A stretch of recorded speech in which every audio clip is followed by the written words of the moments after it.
Oke, kali ini kami sedang mewawancarai seorang kadif dari KMPN. Boleh kenalan nama panjang, nama panggilan dan NIM-nya? Oke, nama panjang. Halo, kenalin gue M. Syuki Daria, dipanggil Arya. Gue sebagai Kadif Rekreasi Minat Bakat. Jadi basically kalau misal kalian punya minat atau bakat olahraga gitu atau musik, itu gue yang wadahin gitu. Gitu sih. NIM-nya berapa? Oh, NIM. Gue Apollo 21. 21.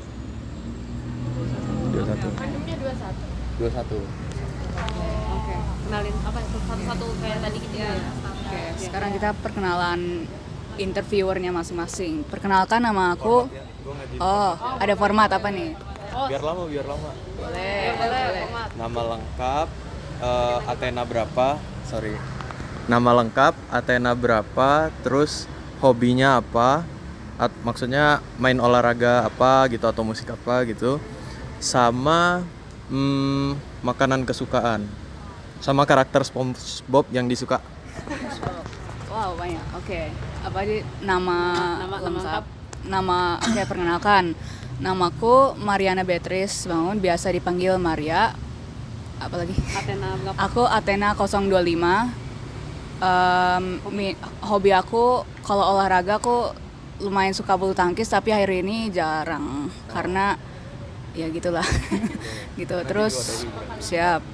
Makanan favorit aku apa ya? Ayam-ayaman. Soalnya di sini adanya ayam-ayaman. Ya. Sama karakter SpongeBob favorit. Sandy. Kenapa? Karena nggak tau, cool aja dia gitu. Cool aja. Pesannya. Oh, kalau gitu jangan makanan favorit deh, tempat makan favorit di Bandung. Aduh, tempat makanan favorit apa ya? Ayam-ayaman. Ganyang deh, Oh, Ganyang. Ganyang. Soalnya di sana variasinya banyak, meskipun nggak cuma ayam-ayaman ya. Dan menurutku harganya cukup terjangkau. Bukan di dalam kampus soalnya. Enggak. Lanjut. Oke, baiklah, selanjutnya aku Ayesa Fayaza Ahmad, panggil aja Ayesa. Aku Athena 038. Lalu apa? Hobinya harus olahraga atau musik nih? Bebas. Kalau aku hobinya dari dulu suka nulis cerita. Terus apa tadi? Tempat makanan favorit ya? Paling kalau nggak Ganyang, Tamfest palingan. Lalu karakter SpongeBob favorit Sandy juga sih jujur. Sandy. Girl boss. Oke, aku Revarian Tasya Niva Berinta, biasanya dipanggil Tasya. Terus aku Tasya. Terus Athena 22. Terus apa lagi tadi? Hobi. Kenapa? Denimnya Limbong. Iya. Terus hobi kalau olahraga paling renang sama volley tapi nggak jago. Terus apa tadi? Tempat makanan. Oke, paling Ganyang kalau nggak Tamfest. Terus karena baru nyoba itu aja. Terus apa lagi ya? Tadi karakter SpongeBob. Oh, karakter SpongeBob paling Squidward. Karena apa ya? Relatable ya kan? Ya, relatable sama kehidupan Dil. Ya, udah. Ya, terakhir perkenalan. Oke, kenalin nama aku Elsa Yolanda Centuri, biasa dipanggil Elsa. Athena 037. Terus hobinya kalau olahraga paling main basket, tapi nggak jago juga. Terus tempat makan favorit Tamfest, sama karakter SpongeBob favorit Patrick. Soalnya enak aja hidup sebagai Patrick. Halo, perkenalkan aku Johanna Desideria Putri, boleh dipanggil Johanna atau Joan, Athena 002. Terus kalau hobi tuh dengar lagu orkestra sama main alat musik. Kalau main alat musik tuh ada beberapa, cuma akhir-akhir ini lagi sering main gitar. Terus tempat makan favorit di Bandung di Bellamy. Terus terakhir karakter SpongeBob favorit Mr. Krab karena saya suka uang. Bagus. Nanti bisa gitar ya? Bisa. Oke, halo semua, perkenalkan aku Marwa Kania Ashila, biasa dipanggil Marwa, Athena 013. Terus hobi sebenarnya banyak, biasanya kalau nggak ngerajut, nonton gambar, jalan-jalan. Terus makanan tempat makan favorit waktu itu suka di sebelah Borma itu ada Dendeng Batokok, aku suka di situ. Terus karakter SpongeBob favorit Squidward karena paling realistis. Tadi hobinya apa? Hobinya ngerajut, gambar, nonton, jalan-jalan. Baik banget. Aku Haleda Sarasabita Adani, biasa dipanggil Haleda, Athena 015. Kalau hobi, kalau olahraga aku suka main badminton, volley, kadang-kadang sama lari juga kadang-kadang. Terus kalau alat musiknya aku main bass, tapi akhir-akhir ini lagi jarang. Kalau tempat makan favorit paling Ganyang karena seringnya ke situ. Terus habis itu kalau karakter SpongeBob favorit apa ya? Squidward karena nonchalant. Boleh. Halo, aku Nabila Ulia Asana, biasa dipanggil Nabila, Athena 006. Hobinya main sepeda. Terus kalau alat musik dulu sempet main biola tapi udah lama gak latihan lagi. Terus rumah makan favorit di Bandung, rumah makan Bumus, kalau sama keluarga suka ke sana. Terus tadi apa karakter SpongeBob favorit? Larry, karena hidup seperti Larry. Larry itu yang mana sih? Yang lobster. Yang Pantai. Oke, halo. Nama aku Gazia Ilmi, biasa dipanggil Gia. Athena 045. Hobi lari, jogging. Wah, gak tenis. Tenis juga boleh. Terus kalau alat musik main piano tapi udah jarang. Terus SpongeBob makan dulu ya. Tempat makan tuh ada di deket PVJ, lupa namanya, cafe gitu. Makanan apa tuh? Makanan ada spaghetti yang prawn gitu. Mewah. Terus karakter SpongeBob aja deh. Kenapa? Nggak apa-apa. Lanjut. Terus Ngapain? Kenalan juga? nama lengkap, panggilan, Apollo berapa, hobi, jabatan, sama makanan favorit di mana, sama karakter SpongeBob favorit. Oke. Oh iya. Selamat siang semuanya. Jadi saya Petrus Brian, Apollo 018. Saya menjabat di BPP KMPN sebagai Kepala Divisi Seremonial dan Apresiasi. Tempat makan favorit di Bandung, Jeprut. Terus karakter SpongeBob favorit,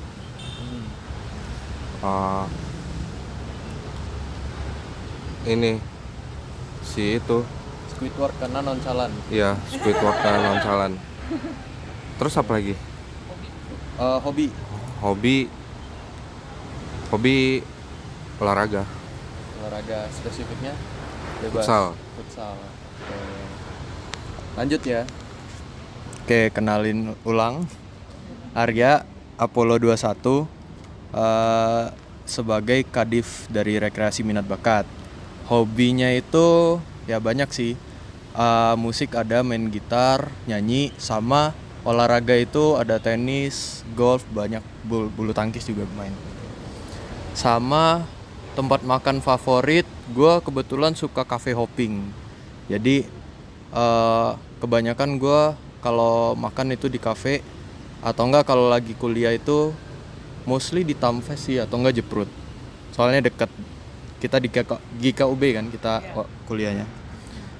Karakter favorit di SpongeBob itu nematoda. Jadi ada satu episode itu nematoda itu makan semuanya gitu.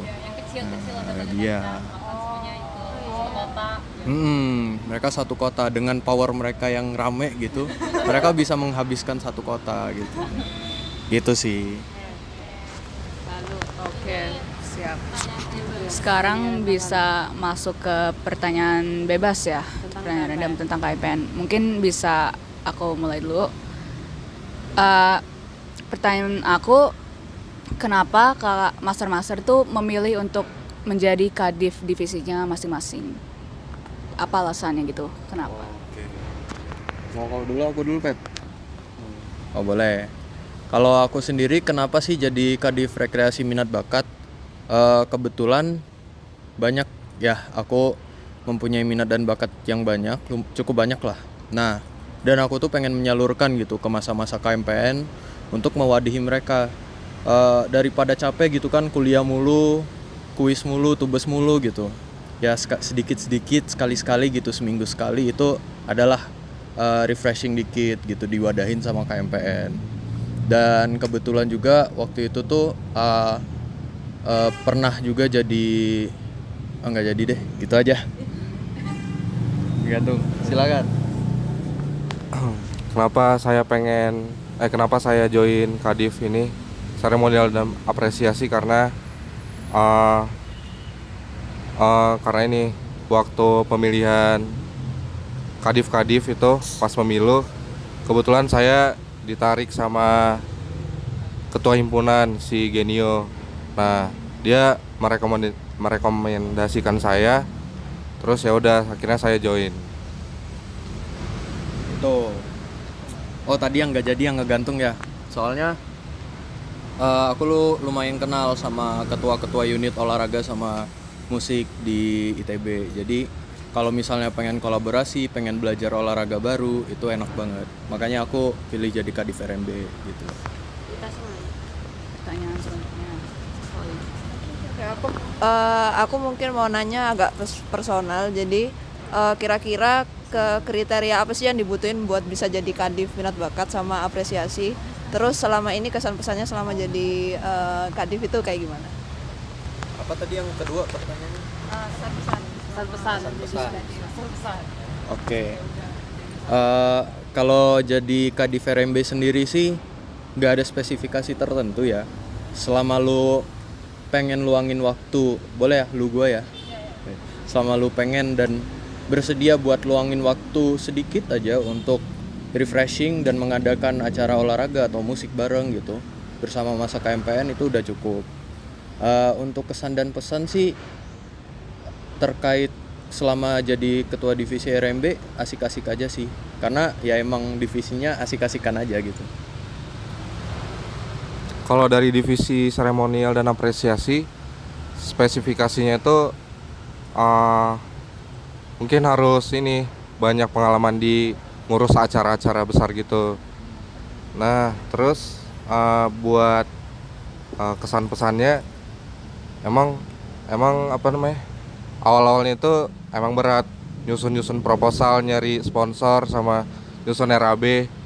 Tapi kalau misalkan kan jadi kadif tuh punya staff juga. Terus kalau kalian bagi tugas rata, jadi semua itu ya udah lancar aja. Lancar sampai akhir. Jadi ya jangan merasa terberatkan. Itu aja. Pertanyaan selanjutnya. Selanjutnya Master, saya ingin bertanya event terseru apa yang pernah Master adakan di divisi masing-masing? Gitu. Ya, ceritanya panjang. Ya terus dulu deh. Ceritanya panjang. Event. Kalau event kemarin saya tahun lalu 2024 kan ada acara Aerospace Innovation Summit. Nah, di sana saya kan sebagai korlap ya. Jadi itu lumayan seru lah walaupun banyak capeknya juga. Terus kalau di tahun ini yang paling seru itu Disnatalis yang kemarin. Seru banget. Itu kan nggak expect ramai yang datang kan. Sampai ini konsumnya kurang nggak ya ini. Terus akhirnya ya udah semuanya aman. Terus apa lagi ya? Terus ini wisuda Agustus. Itu yang megang kan saya juga. Itu lumayan seru dan rame. Tadi pertanyaannya apa ya? Itu ya event terseru. Yang pernah gua pegang atau di Yang pernah Master pegang. Oh, yang Oke, kalau selama jadi Kadif RMB so far ya, itu basically masih kegiatan-kegiatan kayak olahraga rutin gitu. kayak main badminton bareng, mini soccer bareng gitu. Nah, cuma coming soon itu bakal ada event seru nih terkait olahraga. Tahu dong, Portal, Pekan Olahraga Oto Lilienthal. Nah, kalau misalnya dari tahun lalu itu Portal itu kompetisi 3 angkatan termuda. Nah, jadi 3 angkatan termuda itu dikompetisiin, ada beberapa cabur, tahun lalu itu 5. Nah, bedanya adalah tahun ini itu ada 4 angkatan. Athena, Artemis, Apollo, satu lagi adalah apa? All Stars. Jadi Testral kan mereka udah mau lulus ya. Angkatan 21 udah mau lulus. Jadi nggak semua Testral itu ada di kampus. Makanya dibikin All Stars, isinya apa? Itu ada Testral, ada wisudawan, alumni, sama dosen. Ya, lebih rame. Nah, pernah diajar Pak Bimo? Oh, dosen MBKM. Nah, Pak Bimo sendiri request dia pengen main di volley. Siapa yang ketawa? Jangan salah, dia dosen pembinanya unit volley. Iya, gitu. Jadi Portal tahun ini harapannya bakal lebih keren, lebih bagus. Dan sebagai penutup Portal itu puncaknya di tanggal 18 Oktober bakal ada lari bareng di dalam ITB. Fun run lah istilahnya.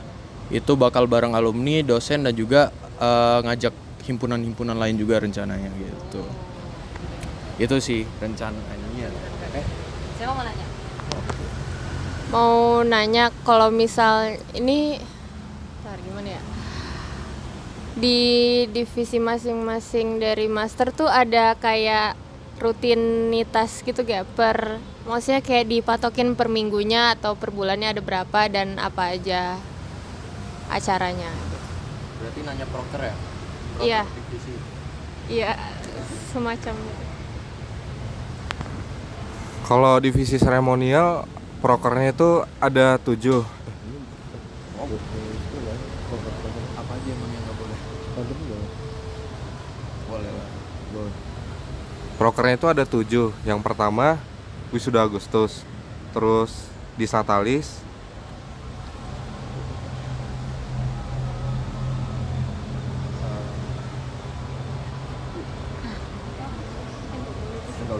oh ya, terus yang ketiga ada wisuda Oktober, yang keempat itu KMPN Night atau malam keakraban buat seluruh masa KMPN. Itu biasanya diadain di akhir tahun. Terus yang kelima ini sebenarnya nggak boleh dikasih tahu dulu. Terus yang keenam wisuda April. Yang ketujuh Squadron. Kalian udah tahu Squadron belum? Squadron? Jadi Squadron itu kelompok supporterannya AE. Kalau Madman tahu? Kalau Madman kan mesin. Kalau di AE namanya Squadron. Nah, itu yang ngisi tuh bakal kalian angkatan 24 dan yang ketuanya itu angkatan 23. Jadi koordinasinya sama BPP di seremonial. Terus itu aja sih, ada 7 proker. Yang udah jalan Wisgus sama Disnatalis. 2. Itu ya gede-gede prokernya. Jadi kalau misal kalian anak acara suka bikin acara sih, sokin aja. Enggak, lu musik ya. Oke, kalau di gue sendiri RMB itu ada 5 proker, 4 gitu. Yang pertama itu proker, program olahraga kebugaran dan rekreasional. Jadi basically itu olahraga rutin. Targetnya sih 2 kali sebulan gitu. Itu targetnya. Jadi 2 kali sebulan diadain kayak main bola bareng atau enggak badminton bareng, renang bareng dan sebagainya gitu. Nah, itu proker namanya. Terus yang kedua itu jamber. Jamming bareng. Jadi sebulan sekali itu rencananya dari BPP tuh ngadain sesi jamming bareng. Nah, skalanya tuh bisa kecil, bisa gede. Kayak bisa main aja di RKB gitu, main musik bareng di RKB, atau bahkan bisa nih dari kabinet misal ngadain event menghidupkan kampus, ada semacam musik sore. Nah, kita bisa masuk tuh ke Jember gitu. Yang ketiga itu portal. Tadi udah dijelasin ya portal itu apa, Pekan Olahraga Oto Lilienthal. Terus yang keempat itu cobain. Jadi semacam kolaborasi bareng intrakampus. Jadi kalau misalnya nih dari teman-teman pengen main tenis, cuma nggak tahu nih siapa nih yang bisa ngajarin tenis, kita kolaborasi sama unit tenis buat diajarin main tenis gitu. Kayak gitu, cobain. Atau enggak di bagian musik nih, teman-teman pengen ngeband tapi bareng himpunan sebelah misal. Tinggal ajak aja himpunan sebelah, kita bikin project bareng, kita bikin rekaman video untuk main musik bareng gitu. 4 sih kira-kira. Terus terkait pembagiannya ya, apa itu pertanyaan kedua? Pembagian, oh, Bakal diadain seberapa sering gitu, kayak seminggu sekali kah atau sebulan berapa kali? Gitu aja sih pertanyaannya. oh kalau dia sekali-sekali sih. Iya. Oke, kalau aku kan udah tadi ya, proker 2 kali sebulan, Jember itu sekali, kalau cobain itu kalau misalnya pengen aja. Kalau portal itu 1 sampai 18 Oktober. Siapa lagi? Ini jangan sampai layarnya mati ya. Kalau mati nanti nggak kerekam suaranya. Waduh. Gue baru lupa. Gue barusan lupa. Aku bagi kedua pertanyaan ya. Tadi, sebelum itu aku mau bilang konsumsi kemarin di Snatalis enak banget Kak, makasih. Rendang ya. Terus buat yang divisi apresiasi dan seremonial dan apresiasi, aku mau tanya Kak, kan kebanyakan acara-acara Kakak tuh yang sifatnya ada tuntutan formalitasnya ya. Nah, gimana caranya imbangin itu dengan memenuhi kebutuhan emosional para mahasiswa KMPN, kayak dari segi wisuda dan lain-lain, kayak gimana cara Kakak atau strategi Kakak nge-balancing dua prioritas itu antara formalitas dan kebutuhan emosional mahasiswa. Terus kalau yang buat minat bakat, aku mau tanya Kak, tadi kan Kakak sempat mention tentang intrakampus dan beberapa kegiatan lain yang melibatkan pihak luar kayak gitu. Nah, ada nggak sih wadah yang lebih dari itu, kayak misalnya ada lomba yang disalurkan dari minat bakat itu, atau ada output atau hal-hal lebih yang capaiannya di luar kampus kayak gitu?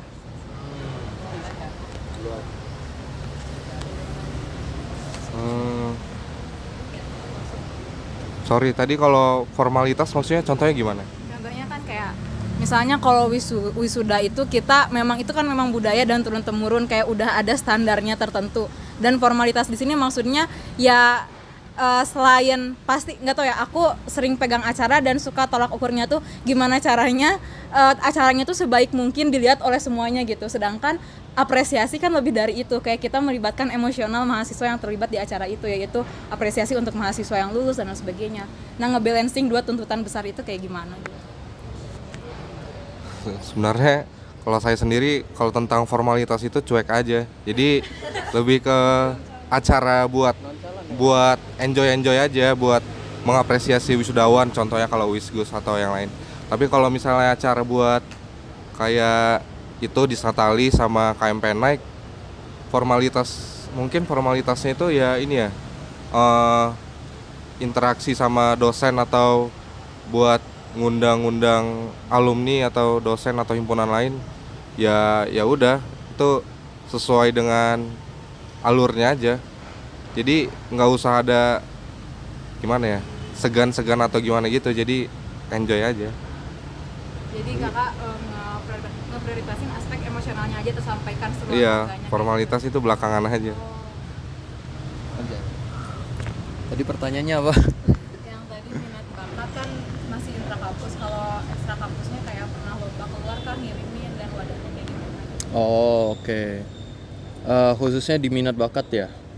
Kalau so far sih untuk minat bakat dari masa KMPN sendiri itu belum ada yang sampai keluar. Pun kalau ada itu fokusnya itu ke dirgantaraan.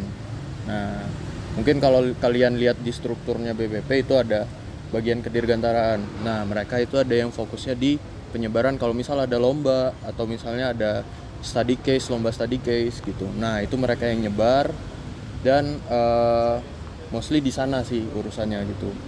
Jadi kalau di aku sendiri itu fokusnya lebih ke mewadahi si masa KMPN untuk berolahraga gitu sama bermusik gitu. Jadi untuk ke luarnya itu so far belum ada sih. Tapi kalau misalnya ada informasi nih dari kabinet atau dari luar terkait lomba-lomba tersebut, itu bisa dari aku salurin gitu. Gitu.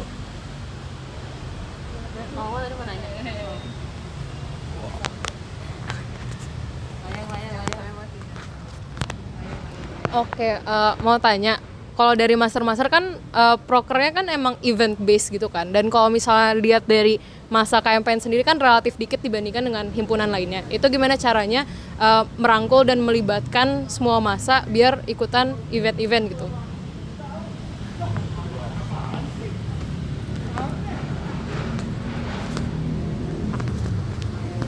Kalau dari seremonial buat ngerangkulnya itu paling dengan pensu-pensu di grup ini ada di grup besar KMPN gitu. Jadi ya udah di situ ramein. Pasti semua bakal follow up juga. Jadi atau di IG, di TikTok juga pernah. Ya pasti bakal rame juga sih sebenarnya. Nggak pernah sepi. Gitu ya. Oke, kalau dari aku sendiri gimana sih cara menggayat masa gitu ya biar ikut ke proker? Selain pensuasanaan tadi kata Petrus itu anak-anak KMPN itu suka disogok ya guys. Jadi kalau misal nih ada proker, datang guys, free konsum misal ini nih, free konsum gitu. Atau enggak kalau misal dari aku sendiri kalau ngadain olahraga bareng, wah dikit nih orang nih. Gue bilang kalau misalnya ada gitu, kalau misalnya orang yang datang itu lebih dari 14, bakal disumbang nih 100.000 untuk prokernya gitu. Jadi bayar PT-PT-nya lebih dikit gitu.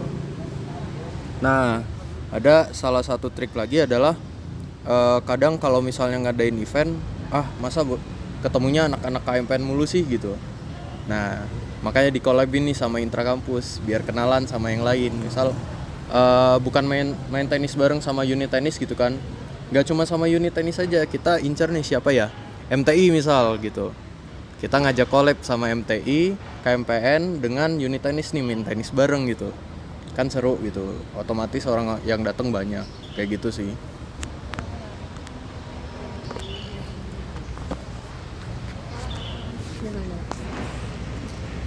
Aku mau nanya buat masing-masing divisi, kan tadi juga yang sebenarnya lebih ke yang seremonial, tadi kan udah disebutin ada acara-acara apa aja. Tapi dari selain acara-acara itu, ada nggak kayak inovasi dari tahun-tahun sebelumnya mengenai proker atau acara-acara baru? Sama kalau rekreasi minat bakat juga kayak, kan tadi dijelasin, tapi aku kurang tahu kalau tahun lalu ada apa aja. Itu kalau inovasinya itu kayak gimana?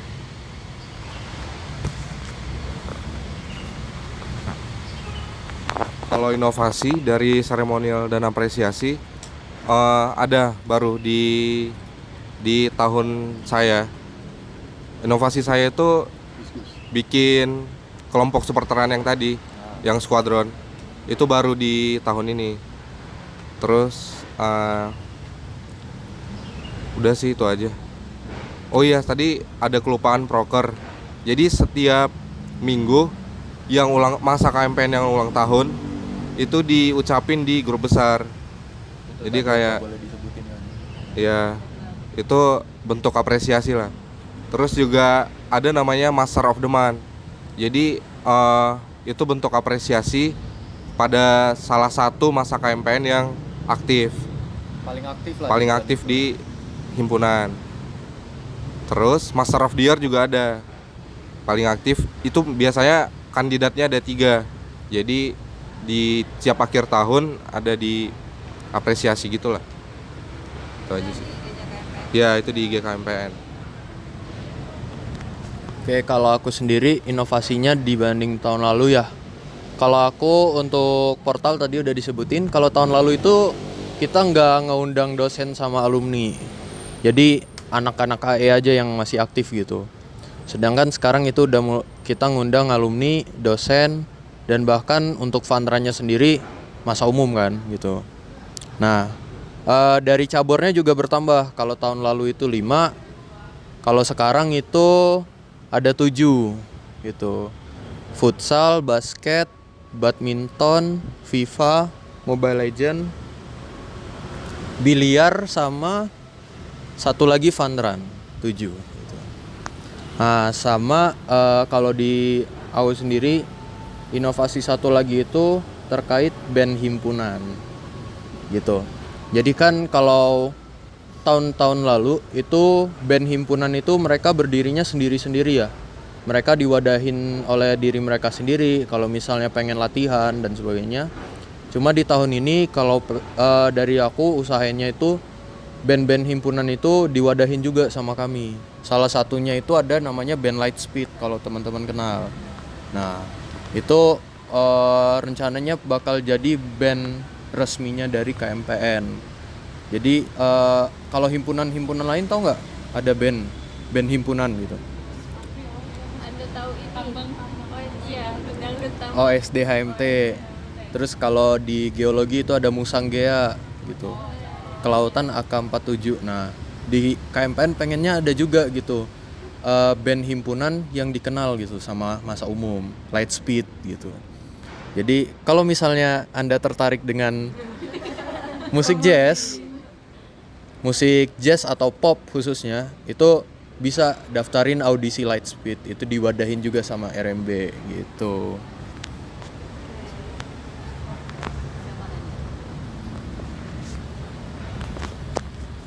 Oke, kalau dari aku boleh tahu nggak struggle yang master alamin selama jadi kadif dan cara overcome-nya?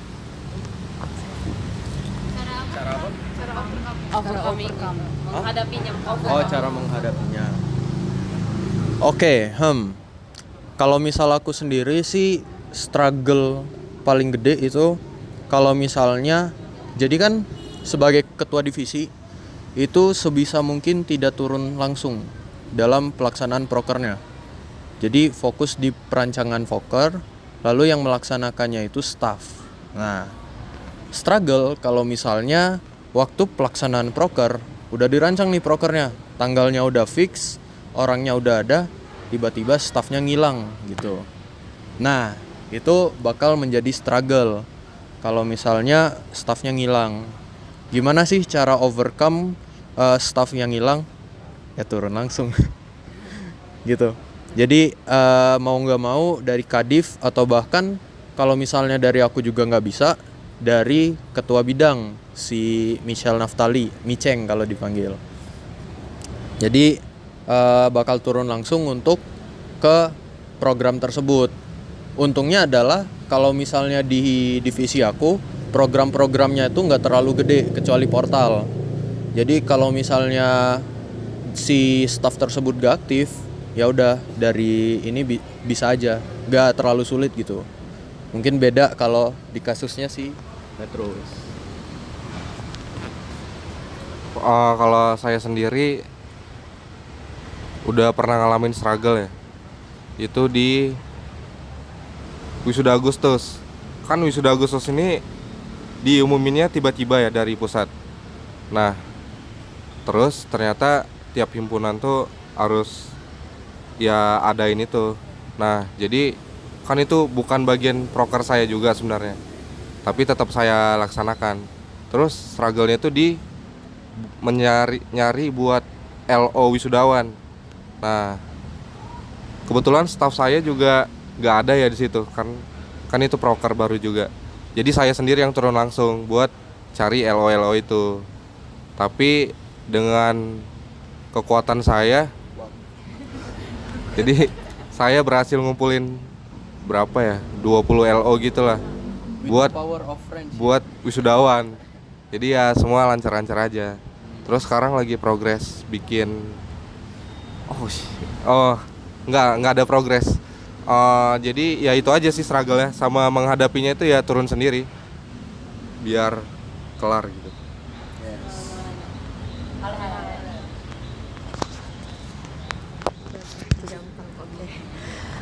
Oke. Master ini sebenarnya kayak agak random pertanyaannya, cuman demi memenuhi tuntutan waktu aja. Karena kan kami kan Athena ini kan masih baru, sekarang nih masih dalam masa osjur. Sejauh kayak pengetahuan kami tentang himpunan itu kan masih kayak pendek banget, dan menurut kami himpunan yang ideal untuk kami itu adalah himpunan yang kayak bisa mewadahi akademik dan non akademik kami. Nah, kalau untuk master-master sendiri yang kayak udah punya pengalaman di himpunan sendiri, menurut gua pikir master-master itu himpunan yang ideal itu kayak gimana? Apakah KMPN itu udah mencapai keidealan tersebut? Dan kalau misalkan KMPN ini menurut master udah ideal, bisa kasih sharing kayak apa sih yang bisa membuat KMPN ini ideal di divisi master masing-masing, dan kalaupun KMPN ini belum ideal, harapan master terhadap regenerasi KMPN yang baru itu kayak gimana? Oke.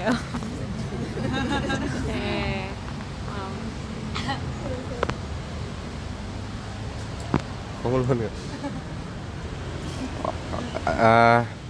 Tentang ideal. Jujur saya sendiri masih belum ngerti himpunan yang ideal itu gimana. Cuma kalau dari pandangan saya melihat KMPN ini, beberapa angkatan itu masih ada yang kurang sebanding lah dengan angkatan-angkatan sebelum atau setelahnya. Jadi masih kurang kompak gitu antar angkatan. Terus menurut saya cara supaya ideal gitu, kompak, sarannya itu ya dari orangnya masing-masing aja. Dia sadar dia itu bagian dari masa KMPN, jadi ya bukan kewajiban sih, ya setidaknya ya dia memberikan kontribusi sekecil apapun ya tetap dikasih gitu ke KMPN supaya KMPN tetap jaya selama-lamanya, ya kan? Ya enggak? Kelas. Oke. Tadi pertanyaannya apa? Biar lama. Kalau menurut master itu himpunan yang ideal tuh kayak gimana? Terus KMPN itu udah ideal atau belum? Terus kalau misalkan udah, apa sih sharing kayak gimana master bisa kayak membuat himpunan KMPN ideal sesuai dengan divisi masing-masing, sama yang terakhir kalau misalkan himpunan yang belum ideal, harapan master sama regenerasi KMPN yang baru itu kayak gimana? Oke. Nah, ngomong-ngomongin tentang ideal. Jadi idealisme itu kan berbeda ya, tergantung perspektif masing-masing. Nah, cuma kalau misal menurut aku untuk tahun ini itu ideal atau enggak, menurut aku sudah ideal. Kenapa? Karena aku ngikutinnya itu berdasarkan perspektif dari si Genio. Menurut Genio, KMPN yang ideal itu badan pengurusnya seperti ini, programnya seperti ini, dan strukturnya seperti ini. Nah, jadi kenapa bisa dibilang ideal? Karena yaitu menurut perspektif Genio yang seperti ini itu sudah ideal. Mungkin menurut teman-teman yang lain beda, aku nggak tahu. Nah, terus kalau di divisi aku sendiri apakah sudah ideal? Belum. Kenapa?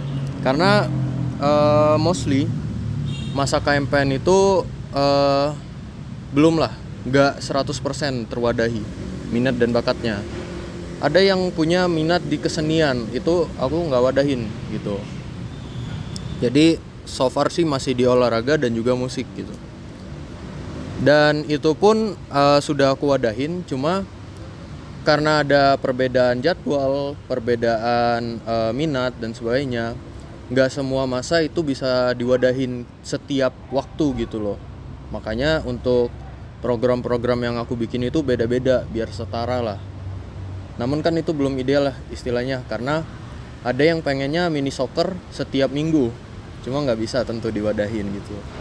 Jadi itu untuk solusinya ya itu sih, dibikin setara dulu aja untuk programnya, or at least semua masa itu terwadahi walaupun nggak cuma sekali gitu, walaupun cuma sekali gitu sih.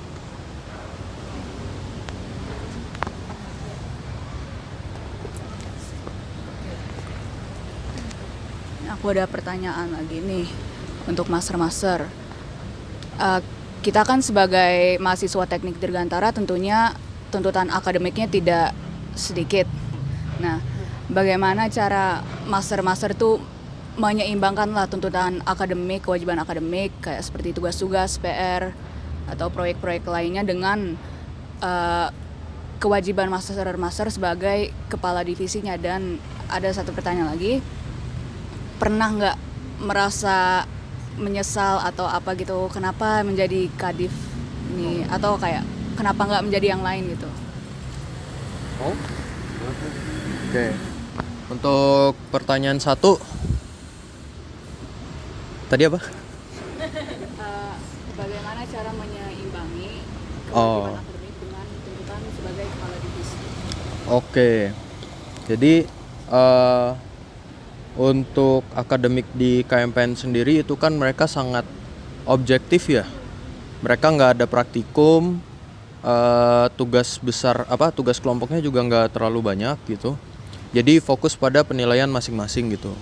Nah, untuk nyeimbanginnya sendiri itu sebisa mungkin di kelas itu mengerti gitu.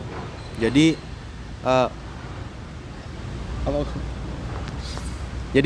sebisa mungkin saat ngambil kelas tersebut itu benar-benar merhatiin. Jadi tahu nggak sih apa satu SKS itu isinya apa?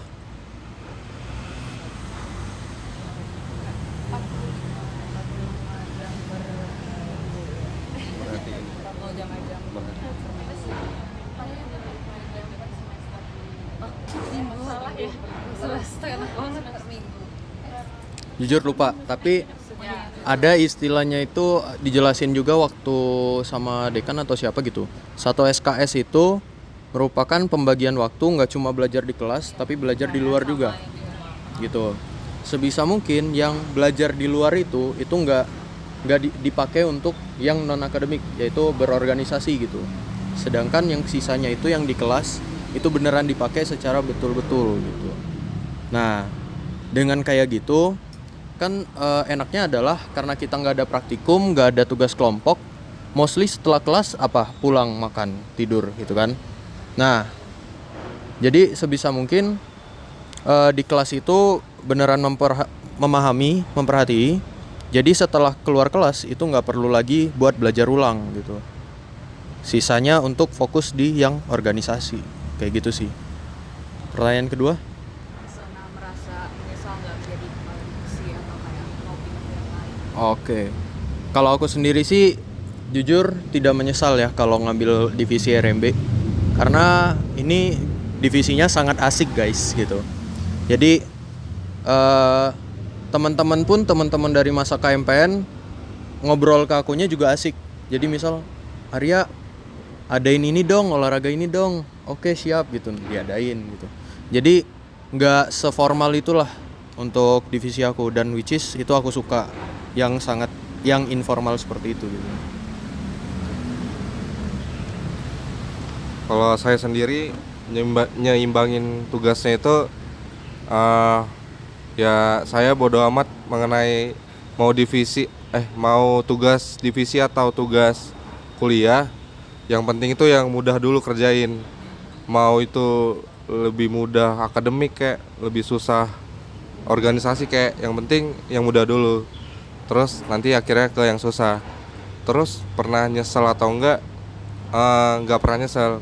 Soalnya kan si Genio itu nawarin saya dulu.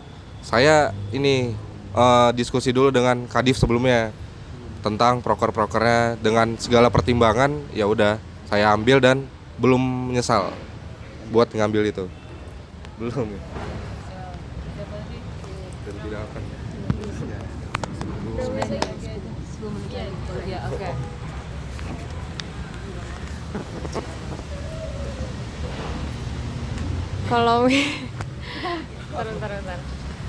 Kalau misalnya ini buat dua-duanya boleh. Kalau misalnya nggak jadi kadif di divisi masing-masing, mau jadi apa dan kenapa? Di dalam KMPN. Iya, di dalam KMPN, entah itu BPP atau DPA atau kesenatoran mungkin. Harus di dalam KMPN. Kan KMPN. Iya, di dalam KMPN misal. Kalau mau di luar emang mau kemana? Kabinet siapa tahu. Oh iya, boleh ya. Kan banyak pilihan. Jangan Boleh. jadikan KMPN Iya, boleh, pacuan. boleh. Pacuan. Gue deh kalau enggak KMPN sama di luar. Boleh. Kalau nggak jadi kadif, saya jadi mahasiswa biasa aja. Kalau dari KMPN. Tapi kalau di luar KMPN, saya bakal ngambil jabatan di unit Aksantara. Kebetulan kan saya udah setahun di Aksantara, tapi karena megang BPP jadi saya berhenti di Aksan. Cuma kalau misalkan saya nggak jadi kadif, saya ngambil jabatan ring 1 di Aksantara. Gitu. Kemarin sempat ditawarin, cuma gara-gara ada kadif BPP ini, jadi saya cancel. Gitu. Tuh. Kalau saya sendiri, kalau misal nggak jadi kadif RMB, kemungkinan kalau di dalam itu tetap jadi bagian dari badan pengurus juga, itu sebagai kadif intrakampus. Karena asik-asikan juga tuh kenalan sama kahim-kahim, kenalan sama himpunan-himpunan lain gitu. Nah, kalau misalnya di luar kemungkinan bakal ngambil kabinet. Jadi ada tuh di dalam kabinet itu Kemenkoan Dinamisasi dan Integrasi Kampus itu. Jadi fokusnya adalah ngontrol event-event ataupun variabel-variabel yang ada di dalam kampus, HMJ, UKM dan sebagainya. Which is itu asik. Gitu. Dan aku ambil juga sih sebenarnya, ambil dua-duanya. Oke.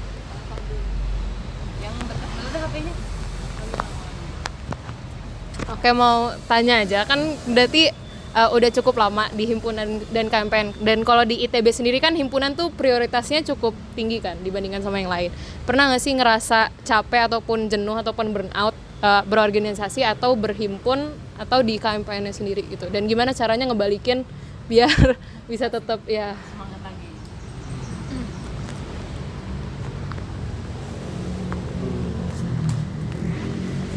Kalau dari saya sendiri, saya kan aktif di KMPN ini pas jadi kadif ini ya. Sebelumnya saya kurang aktif, pas jadi masa biasa ya udah seadanya aja berorganisasi. Cuma terus apa lanjutannya? Pernah capek atau enggak? Pernah capek ya, belum pernah capek sih. Karena ya baru akhir-akhir ini aktifnya jadi kadif. Itu. Kalau aku sendiri, kalau ditanya selama berapa tahun sih kita? 2 tahun lebih ya, 2-an tahun gitu di KMPN. Pernah capek? Pernah. Kalau nggak salah waktu itu kayak apa sih ini, kayak sekata siapa tadi yang formal-formal, dituntut buat ikut mulu gitu. Emang kan kami ada kehidupan sendiri gitu ya. Nah, pernah capek waktu itu kan disuruh dituntut buat ikut nih, masa nggak ikut sih, masa nggak ikut gitu, bukan KMPN dong kalau nggak ikut gitu. Ya sempat capek gitu kan karena dibilang gitu. Ya solusinya sih jujur angkatan. Kebetulan angkatan kita gacor. Angkatan kita gacor. Semuanya. Wis. Gitu. Jadi angkatan kami gacor, orang-orangnya asik dan diakuin juga, jadi merasa bagian dari angkatan. Walaupun kayak waktu itu, wah dibilangnya bukan bagian dari KMPN gitu kan. Gak tahu sih pernah dibilang kayak gitu atau enggak. Ya itu hiperbolik ya. Ya gitu. Atau salah satu solusinya lagi ya ngilang sebentar. Kalau aku sih tipe orang kalau lagi burnout ya ngilang sebentar. Terus setelah udah nggak burnout lagi, muncul lagi dengan bentukan yang kembali ke seperti semula.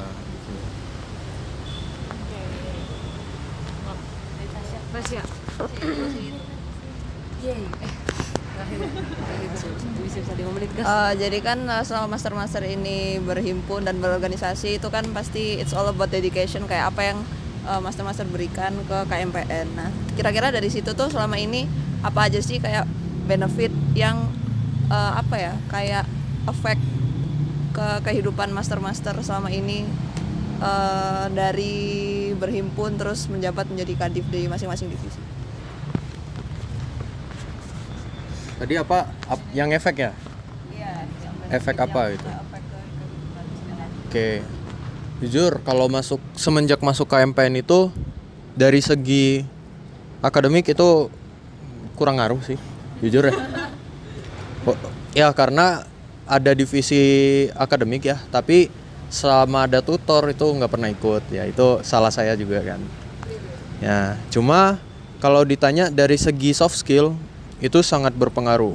KMPN itu berfokus pada cara berpikir kritis, berpikir logis, dan apa sih namanya tuh, relevan ya.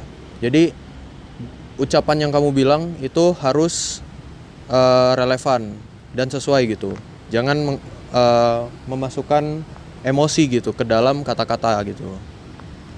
Nah, dan karena itu yang awalnya nih, aku waktu SMA bahkan waktu TPB itu nggak tahu gimana cara ngomong gitu. Cara ngomong yang benar itu nggak tahu. Nah, semenjak masuk KMPN diajarin cara berpikir kritis, berpikir logis. Jadilah kayak gini gitu. Jadi buat masuk ke dunia profesional itu sangat dibantu oleh KMPN. Karena di dunia profesional itu sangat dituntut untuk berpikir secara logis kayak gitu. Gitu sih. Kalau saya selama di KMPN ngefeknya ke dunia sehari-hari banyak, jujur. Karena saya di KMPN itu banyak penjabat ya, setiap ada event pasti selalu ada saya. Jadi selama di KMPN saya pernah jadi danlab, jadi korlap, jadi keamanan, jadi kadif, ketua acara, ya gitulah. Terus efeknya itu contohnya kita merasa lebih pede pasti. Terus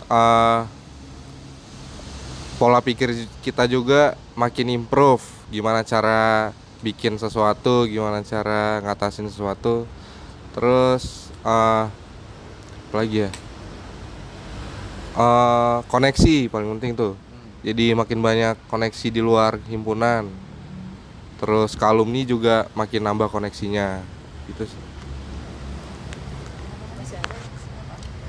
Oke. Masih ada. Closing statement weh. Closing statement. 54 detik. Enggak, ini harusnya 54. Oh, ya udah closing statement dulu, Pak. Oke. Pesan dari Ketua Divisi Seremonial dan Apresiasi KMPN 2025-2026 buat masa Athena atau Teknik Dirgantara 2024 adalah kalian tetap solid, jangan hilang-hilangan dari himpunan karena kalian aku yakin kalian semua pengen join KMPN kan. Tapi kalian jangan ngomong doang, kasih buktinya. Maksudnya kasih bentuk konkretnya, yaitu kontribusi di KMPN sendiri. Terus juga jangan tinggalin akademik cuma gara-gara kasihkan berhimpun, itu jangan. Tetap akademik lah ya. Akademik nomor 1. Terus jangan malu-malu buat kenalan sama master-master yang di atas kalian. Jangan malu-malu lah pokoknya. Kan kalau dengan kenalan kan kalian nambah koneksi juga. Kalian bisa manfaatin koneksi itu buat apain aja. Tentunya yang positif ya. Terus ya semoga makin sukses semuanya lah. Pen 3 kali. Pen. Udah tapi 54. Enggak apa-apa. Ya udah. Oke, formalitas ya. Pesan-pesan buat Athena dari Kadif RMB. Jangan takut mencoba. Jadi kalau misal teman-teman belum mencoba sesuatu itu belum bisa tahulah rasanya gimana gitu ya. Aduh. Terus kita itu angkatan kita cuma beda 2 tahun loh. Kita cuma beda 2 tahun sama angkatan yang Artemis cuma beda 1 tahun. Jadi jangan merasa kalau angkatan atas itu merasa superior banget gitu. Mereka tidak superior, mereka santai aja. Terutama di KMPN ya. KMPN itu anak-anaknya nggak ada yang merasa tersinggung kalau misalnya dipanggil nama doang. Ya, panggil aja dia Petrus gitu. Santai aja. Dan kalau misalnya balik lagi ke awal, teman-teman pengen nyoba hal baru dan takut, tanya aja ke angkatan atas gitu. Mereka terbuka kok gitu. Paling itu sih statement dari aku. Untuk Athena, semangat. Makasih Bang.